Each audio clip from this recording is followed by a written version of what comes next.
Translation: being situated in his original Krishna conscious position, a pure devotee does not identify with the body. Such a devotee should not be seen from a materialistic point of view. Indeed, one should overlook a devotee having a body born in a low family, a body with a bad complexion, a deformed body, or a diseased or infirm body. According to ordinary vision, such imperfections may seem prominent in the body of a pure devotee, but despite such seeming defects, the body of a pure devotee cannot be polluted. It is exactly like the waters of the Ganges, which sometimes during the rainy season are full of bubbles, foam and mud. The Ganges water does not become polluted. Those who are advanced in spiritual understanding will bathe in the Ganges without considering the condition of the water. So we're nearly finished the purport actually of this verse. Just a couple of pages left. Hare Krishna. Hare Krishna. So we'll just read some more from the purport. If we consider the bodily defects of a Vaishnava, we should understand that we are committing an offense at the lotus feet of the Vaishnava. An offense at the lotus feet of a Vaishnava is very serious. Indeed, Sri Chaitanya Mahaprabhu has described this offense as Hati Mata, the mad elephant offense. A mad elephant can create a disaster, especially when it enters into a nicely trimmed garden. One should therefore be very careful not to commit any offense against a Vaishnava. Every devotee should be ready to take instructions from a superior Vaishnava, and a superior Vaishnava must be ready to help an inferior Vaishnava in all respects. One is superior or inferior according to his spiritual development in Krishna consciousness. One is forbidden to observe the activities of a pure Vaishnava from a material point of view. For the neophyte, especially, considering a pure devotee from a material point of view is very injurious. One should therefore avoid observing a pure devotee externally, but should try to see the internal features and understand how he is engaged in the transcendental loving service of the Lord. In this way, one can avoid seeing the pure devotee from a material point of view, and thus one can gradually become a purified devotee himself.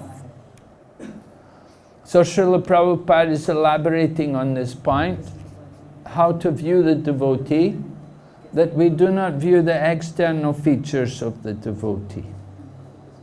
We should view the internal features, try to see the internal nature of the devotee, the pure devotees, how they're dedicating themselves to the service of Krishna. Of course, because we are conditioned souls, we're in the bodily concept of life. And we look at people and we judge people based on the body. We look at the body, that's how we consider a person. The people will say, "Whoa, he looks nice. Oh, he looks spiritual. Oh, he looks like he's pure." You know, but that's not how to judge. You don't judge with the eyes. Rather, you have to judge with the ears. You have to see the internal qualities. Just like when you go to the holy place. We don't go to the holy place just for the eye exercise, but we go to the holy place to hear about the glories of the holy place and to hear the wonderful pastimes. People often make this mistake. You know, they go to a place like Vrindavan And they just, I've seen people, they came all the way from America, and they would get to Vrindavan, and they just turn around and go back. They would just be terrified or horrified. They thought, oh my goodness, I can't stay here. I can't stay in this place. So they simply saw the external features. They didn't understand the real nature of the holy Dham. And Rupa Goswami gives the example here about the Ganges River. Now, people come to the Ganga, they go to Mayapur, and they'll see the Ganga, and they will see bubbles and foam and mud, and they'll think, oh, I'm not going to bathe in that. I'm not going to go in that. I'll get disease, I'll get sick if I bathe in that. So people use their material conditioning to judge. They don't understand that the water of the Ganges is completely pure and transcendental. But they see it in a material way. And so Rupa Goswami has given this example. He said, in the same way, we may look at the body of someone and we see, oh, he's diseased, or he's deformed, or he's of a low birth, or he has low characteristics, looks like a very common person, very ordinary person. But that is not how you judge a person. So Prabhupada often faced this kind of problem himself, that sometimes his god brothers would criticize him, and they would say, oh, he's just a businessman. Because Prabhupada did some business before he became full-time devotee, before he took up Krishna consciousness. So those of his god brothers who were in Krishna consciousness, and they'd been brahmacharis and then went on and became sannyasis, they didn't have the same kind of respect for somebody like Srila Prabhupada. Although they knew that he was very qualified. He knew, for example, he knew Sanskrit, he'd been educated in Sanskrit, and he'd been educated in English, although he was Bengali speaking and Hindi speaking, but he knew Sanskrit and he knew English also. And many of them didn't. Many of the other devotees living in there, they didn't know Sanskrit, they didn't know English. But Prabhupada had, and not only did he know it, but he knew other things. He knew things like playing madanga and playing harmonium. So his whole life he'd been following the principles. So he had very special qualities.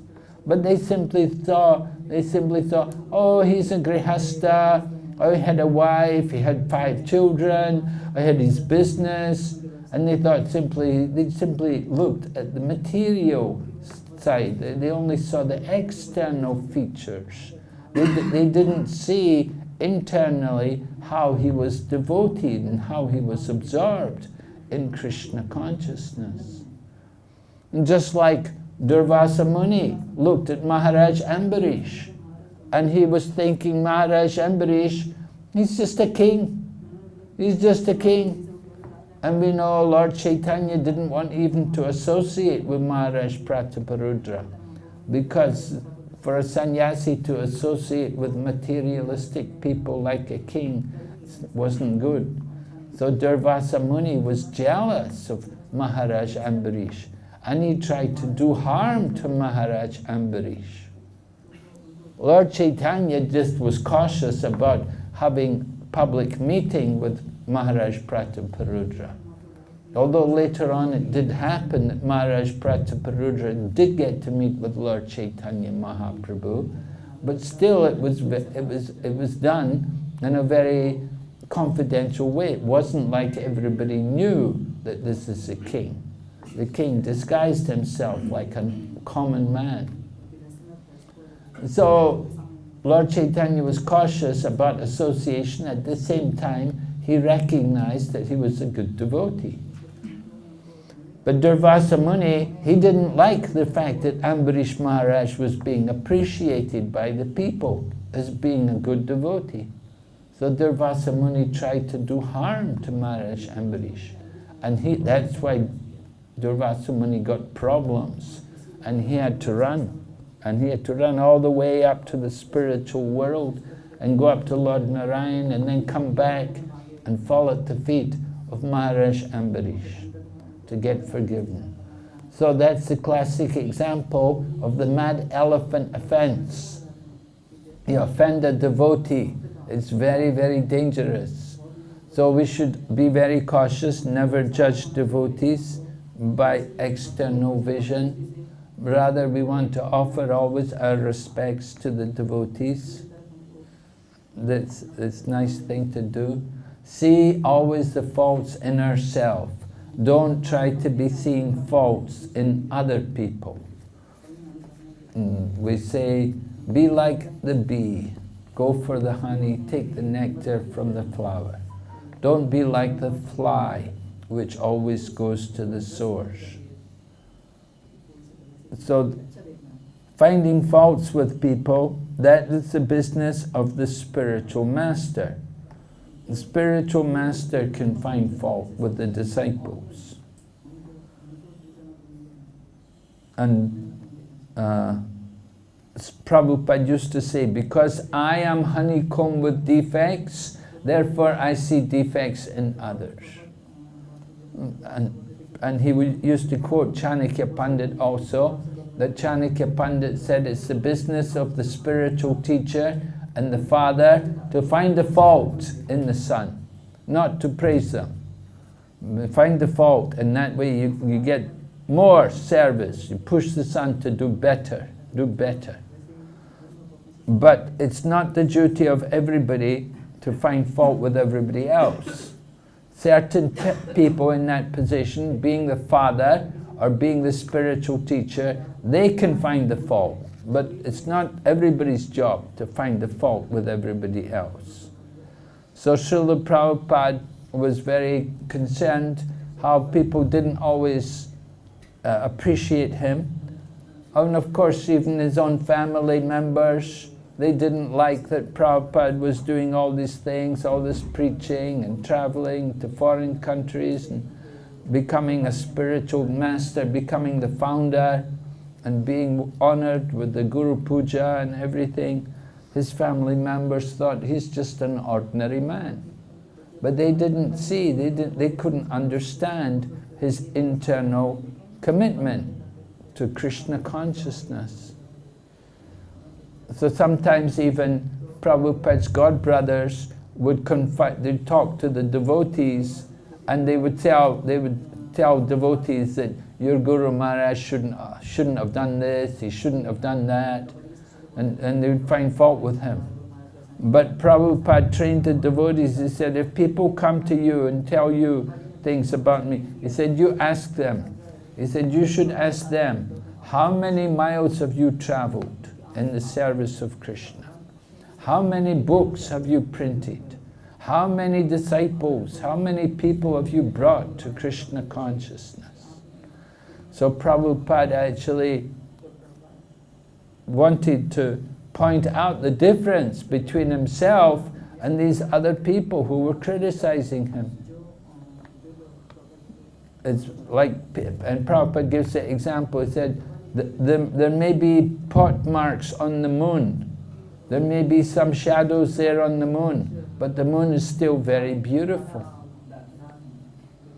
So, there may be some faults here and there's some things that we didn't do in our Krishna consciousness movement. Maybe some things were not quite exactly as they should be, like establishing the deity worship, and some things were, we're not very qualified to do these things.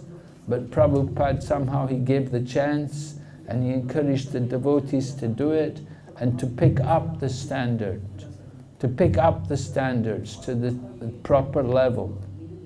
That in the beginning we may not have done it very properly, just like I remember how we would decorate the deities. If you saw the temples in those days, You know, our deity dresses were very simple. They were not opulent as they are today. Going to the temples today and we see the deities, how they dress, very beautiful. So the standards have come up a lot. But the standard is not only in decoration, but the standard is also in the purity. That the devotees who are worshipping the deity, they have a great responsibility. They have to be very pure. In the temple, two people are very important. The cook and the pujari. The people who are cooking the food, they must be pure. They must be strict. Just like even our Govinda's restaurant, the people cooking there, they should be strict vegetarian. You cannot just simply bring people who are not vegetarian and have them cooking for people. It's not a very good thing, not a very good standard. You want people to cook in the Govinda restaurant, they should be devotees. Then you get proper prasadam. People come to our Govinda restaurant, they come to get prasadam and they expect pure food. Food is very, very important. In China they have a saying that disease comes from the mouth. The things you put in the mouth, if you put the wrong things in, you get disease. The same way, if you have food which is cooked by not materialistic people, then it won't be prasadam. It will, just like we have kanista and madhyam and uttama devotees, so you get prasadam also, which is like that, which is like kanista, madhyam and uttama. You don't get very high level, very pure food. We have to be very careful about these things. We want to have a high standard. Just like you get prasadam, it should be very pure. It should be made by devotees and it should be offered by devotees. Because if people who are not strictly following, if they're cooking for people, then the karma goes in the food. That's very important. You don't want to get karma from eating food. We want to get purified. We expect to get purification when we honor prasadam. And if the food is cooked by people who are not devotees, then we will get karma from it. We have to be very conscious of these things. So the cook and the pujaris, they're very important people. They have to be very strictly following. One time we had an incident in Vrindavan. They were dressing the deities, and at one point one of the deities broke. It got damaged. And then they realized something was wrong. And then at that time, one of the pujaris, then he confessed. He said, "I'm sorry, I haven't been following strictly." And so the result was, it was seen that the deity broke because the devotee was not following strictly. So you have to be very cautious. Somebody is cooking, everybody is affected by the food they cook. That they must follow strictly. It's the duty of the managers to make sure that the people who are doing these jobs, cooking and worshipping, that they're following strictly 4 principles, and they're chanting the holy name 16 rounds. You have to be chanting also. Sometimes people think, "Oh, I'm a pujari, I'm just going to worship the deity, I won't chant." They think they just worship the deity. They think they don't need to chant. That's very wrong. Very wrong. People who worship the deity, they should chant more, with more care, because they're taking on that service to worship the deity and to make the offerings to the deity. So they have to be pure. If they're not pure, the deity won't accept. It's like that. It's very, very important point to understand. to keep the purity of our devotees. The deity worship and the kitchen. Kitchen is the heart of the temple. Because we all eat food. We all eat. And we eat, it comes out of the kitchen. So it must be cooked by people who are strictly following. They have to keep up. We shouldn't think, oh, they're just cooks. We just pay them. They should be strictly practicing. And then you get quality prasadam, powerful prasadam, and people will be purified by it. It's important for us. So there's some point to consider.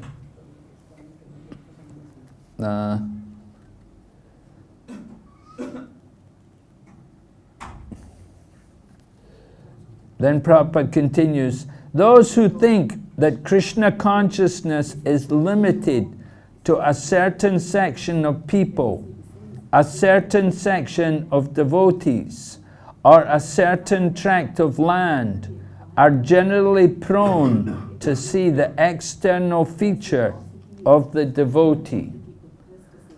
Such neophytes, unable to appreciate the exalted service of the advanced devotee, try to bring the Mahabhagavat devotee to their platform.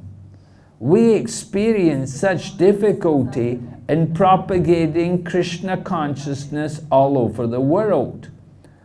Unfortunately, we are surrounded by neophyte godbrothers who do not appreciate the extraordinary activities of spreading Krishna consciousness all over the world. They simply try to bring us to their platform, and they try to criticize us in every respect.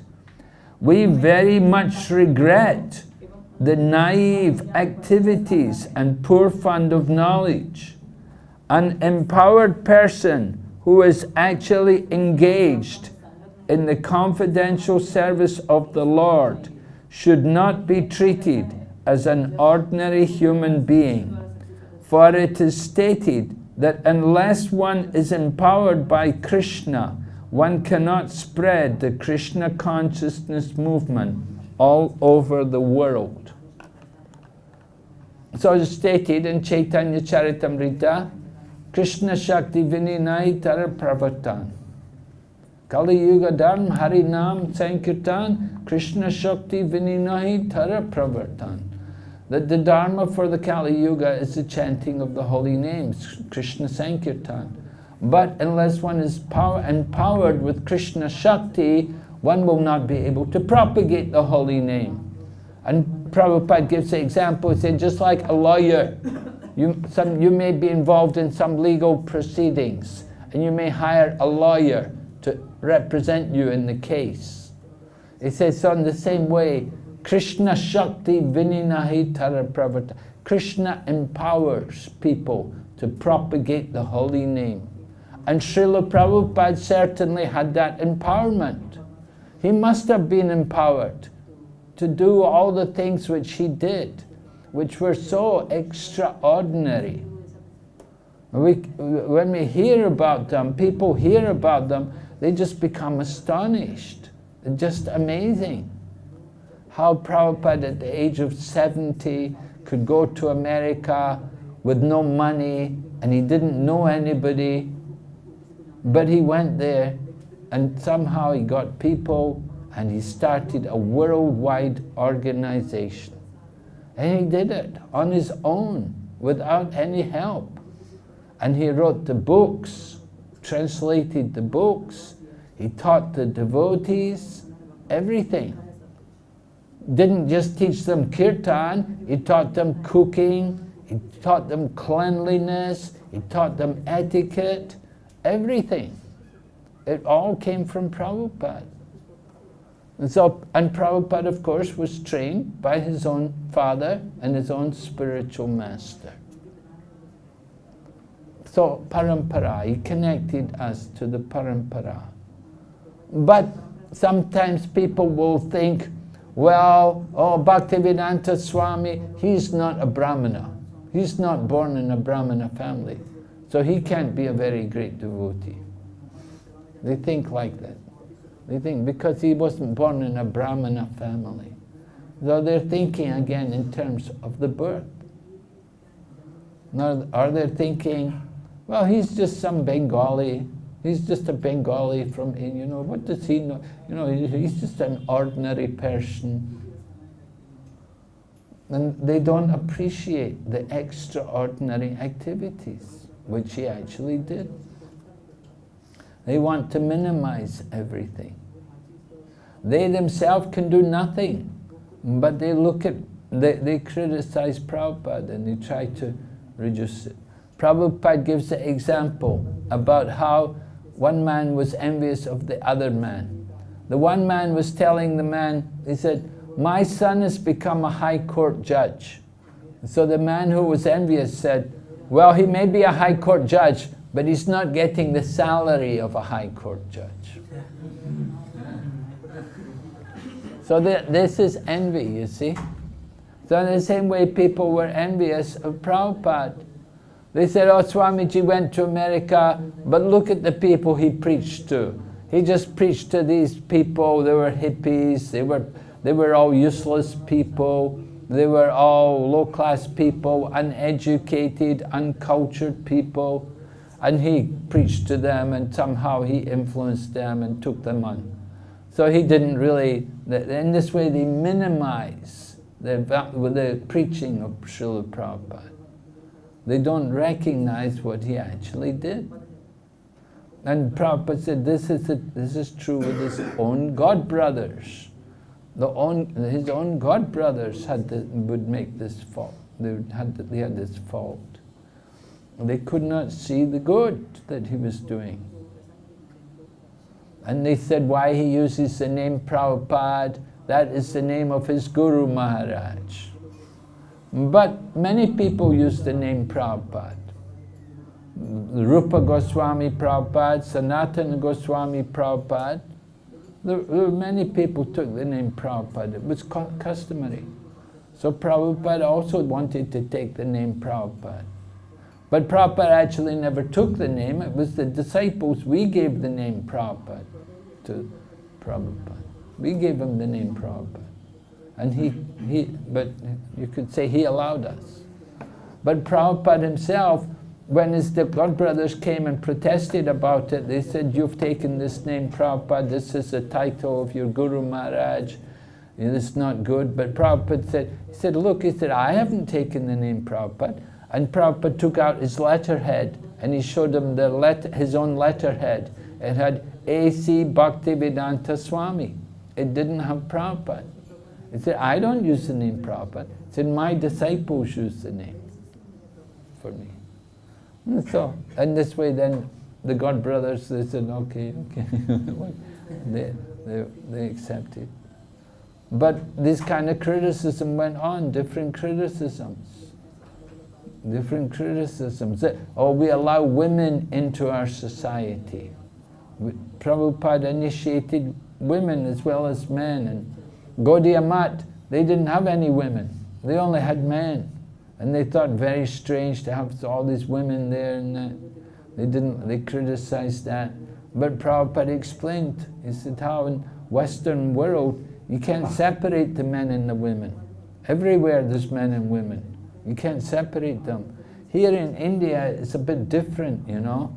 Here in India, you see the men much more prominent than the women. Women are a bit more in the background. You don't see women so much. But in the Western countries, women are everywhere. Not only Western countries, outside of India, you know, you go to countries like Philippines, women everywhere, doing everything. And you go to Thailand, women everywhere, you know. It just, you know, the men are just in the back, they let the women do everything. But here in India, you see it's men everywhere. It's a different kind of environment, different society. But people couldn't appreciate that, and they criticized Prabhupada. But because Prabhupada allowed women into the movement, he made it was successful. They have to judge by the results. You judge everything by the results, and you can see the results Prabhupada got from his preaching. That he could open temples all over the world. And although he allowed women into the movement, they kept the men and the women separate, not just mixing all together. And so their criticism was not really justified. And of course we were reading yesterday about how they criticized it. He gave the title Goswami to people. They didn't like these. They didn't like it when Bhaktisiddhanta Saraswati initiated people, gave them the Brahmin thread. People who were not from Brahmana families, he gave them the Brahmin thread. So they criticized Bhaktisiddhanta Saraswati. And Bhaktisiddhanta Saraswati, he even got threats on his life. They wanted to kill him. He was so powerful. They were so afraid of him. They were so jealous of him. They wanted to kill him. And then it got bad again when Prabhupada went to the West and brought Westerners here. Okay. When one thus criticizes a pure devotee, he commits an offense, Vaishnav aparad. That is very obstructive and dangerous for those who desire to advance in Krishna consciousness. A person cannot derive any spiritual benefit when he offends the lotus feet of a Vaishnava. Everyone should therefore be very careful not to be jealous of an empowered Vaishnava or a Shuddha Vaishnava. It is also an offense to consider an empowered Vaishnava an object of disciplinary action. Described that, well, if you're not successful, even you practice for a short time, you will take birth in the future. You'll first of all, after you've practiced for a short time, but you're not successful, you will take birth in a good family. And you'll be born in a wealthy family or an aristocratic family. And in this way you'll have a chance to continue in the future. And if you practice for a long time and not successful, then next life you will take birth in a family of devotees. And in a family of devotees, from the beginning of your birth, you have the opportunity to be Krishna conscious. Just like Prabhupada said, he was born in a family of devotees. And Bhaktisiddhanta Saraswati was also born in a family of devotees. So that's an indication that from the previous life they had a lot of piety, and therefore they were born into a good situation, which makes it so much easier to take up Krishna consciousness. Of course, not always.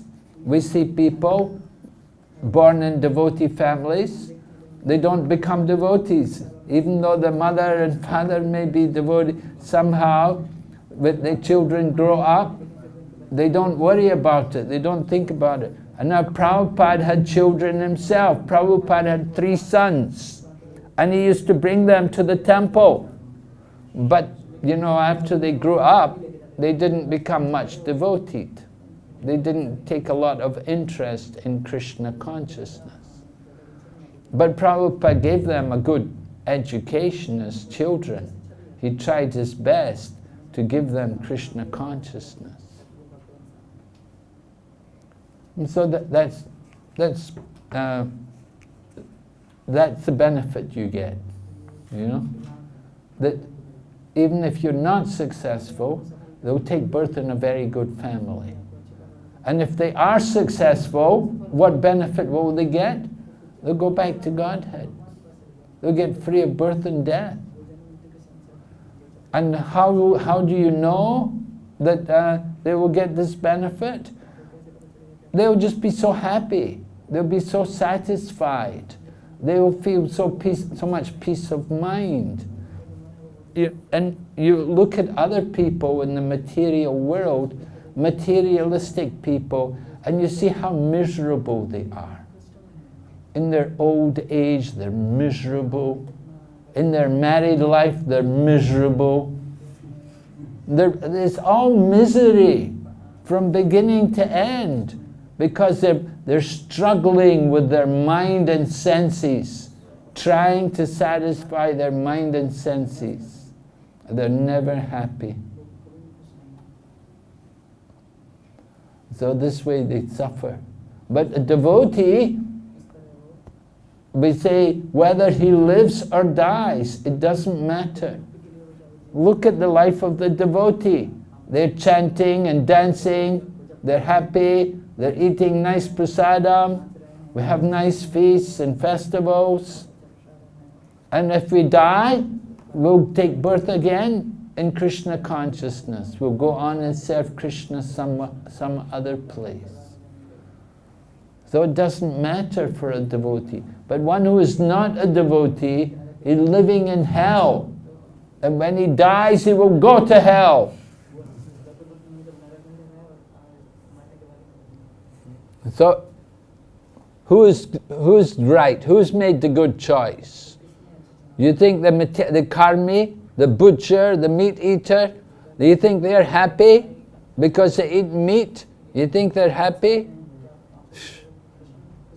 No, they're not happy. They're suffering, misery, so much suffering.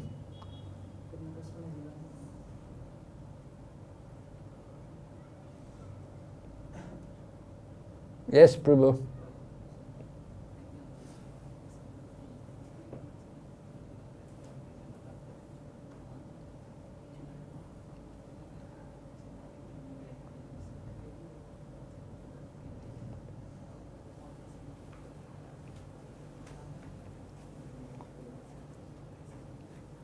Maharaj's question is that we see in the life of devotees, even after understanding that this material life is futile, but still when they have their own children, they give them the materialistic education rather than giving them Vedic education. So even after like getting this knowledge and everything, still why they do that? Why do they give their children material education? Well, that's their mistake. They give them material education. But generally, you know, people need some kind of education. They need to learn some things. But you know, how much education you actually need, that is debatable. Sometimes people, you can see people, they'll spend all their money to get education. I don't know about here in India, probably in India also, to get education, right? Rahul, how much money did you spend to get an MBA? Yeah? 7 lakh rupees. Huh? 7 lakh rupees. 7 lakh rupees. Wow. That's quite a lot of money, yeah. And no guarantee that you would get it, right? You have to do all the work. You have to pass to get it. And some places you spend more than that. You know, there's different levels of educational institutes, and so if you want to get an MBA from Harvard University or something, you know, then in America you really spend a lot of money. You know, it's not cheap education. It's a big business. But people are so blind. You know, they think, you know, oh, you need good education. You may get a good job, make good money. Oh, I was telling, you know, there's one devotee, his daughter, she got a degree from a very good university, very, very top university. She got her degree with honors and distinction. And she got a very good job in the government, you know, and she's so happy. I got the job I wanted in the government, and it's off. But then when she went to work, she has to work with this. The woman in charge is just horrible, you know. Really nasty, really horrible person. So that's what happens in the material world, you know. You get these jobs and you have to work with these horrible people, horrible situations. And it's just misery from beginning to end. You know, you spend so much time, so much money to get degrees, and then you get the job, and it's just not what you thought it's going to be. It's just misery, just suffering.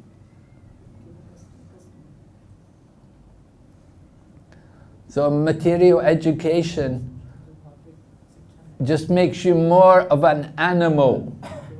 That is material, the result of material education.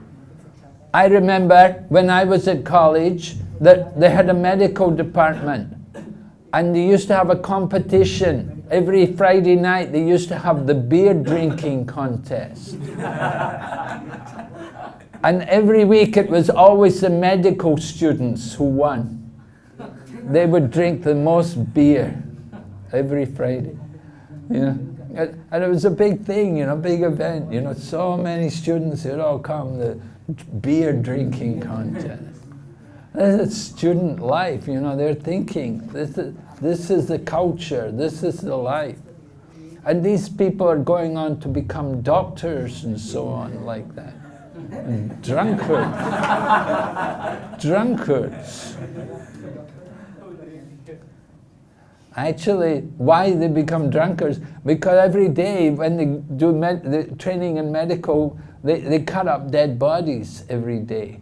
They have all these dead bodies, and the students come and they have to cut them up and take out the different parts, and they have to get familiar with that. So every day they do this thing, you know, they go there, they have these dead bodies, and the students have to go and they're cutting up these dead bodies and taking out the organs and things. It's just horrible, horrible. This is what you have to do to become a doctor, you know, at least I know in the college I was there, they were doing that. Every day they had to go, and so no wonder they wanted to drink beer, they just wanted to forget, you know. Forget about the body, this horrible body. They're cutting up every day these pieces, taking out the parts, the different organs and the different limbs of the body. And this is material education. They're thinking.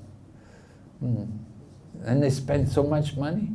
The government spends so much money to train people, to get people like that. The young people all think, I want to be a doctor. Some young kids at the school, what do you want to do? I want to study medicine, I want to be a doctor. They don't realize what you have to do to be a doctor.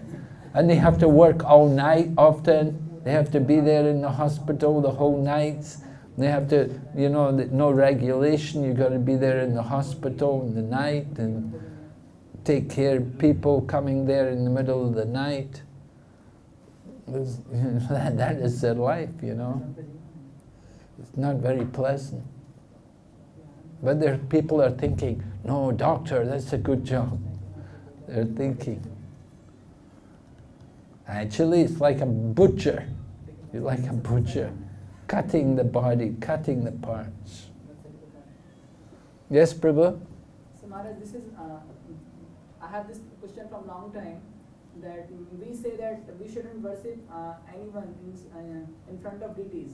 So even to that extent that we say that Tulsi Puja is also not done in front of deities when altar is open. So I have this question that why do we do Guru Puja in front of deities? As you mentioned that they also say, I have this. Well, if you look in Nectar of Devotion, it said we shouldn't actually do Guru Puja in front of the deities. It's there in the Nectar of Devotion, but Prabhupada allowed it. And so it's discussed in one of Hari Sori's books. Hari Sori Prabhu wrote his diaries, and he discusses in one point in his diaries with it. It was discussed with Prabhupada. They asked Prabhupada about it. Asked Prabhupada, why is it we do we do your Guru Puja in front of the deities? We're not supposed to worship people in front of the deities. And Prabhupada said, well, it's just the enthusiasm of the devotees. The devotees want to do it. like that. So Prabhupada would allow it. But actually, it's there, nectar of devotion, that we don't really worship. We shouldn't really worship the Guru in front of the deities. But somehow it happened with Prabhupada that we used to do that. Because Prabhupada used to come, he used to go out for a walk, and he would come back, and he'd come back for the deity greeting. So we'd have the deity greeting, and then after the deity greeting, then Prabhupada would sit on the Vyasa-san, and then they would offer the Guru Puja, and then Prabhupada would give class. So it was just convenient like that. It was just done that way, and you could say for convenience, that Prabhupada would sit down, and they would have the Guru Puja, and then Prabhupada would give class. So nobody ever, and Prabhupada never corrected anybody, never said you shouldn't do that. But he pointed out that he just accepted that this was the enthusiasm of the devotees. That the devotees had that enthusiasm that they just wanted to worship Prabhupada in that way. And Prabhupada accepted that. And so Prabhupada was not so worried about the different rules and regulations. And even Tulsi, you say we shouldn't worship Tulsi in front of the deities, but that's not true. Jananivas Prabhu told me that he said, no, you can do it. He said, you can worship Tulsi in front of the deities.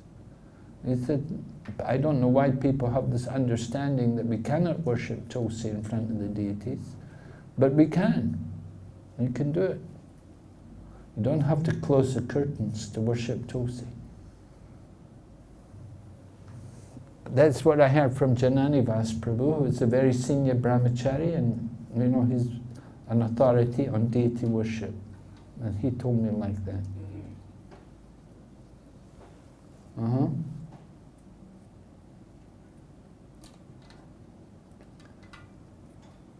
Okay, any other questions?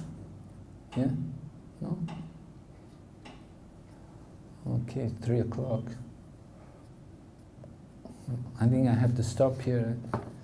Okay, so I'm leaving tomorrow morning early. So I thank all of you for your association. And I'll be coming back, hopefully, after some time.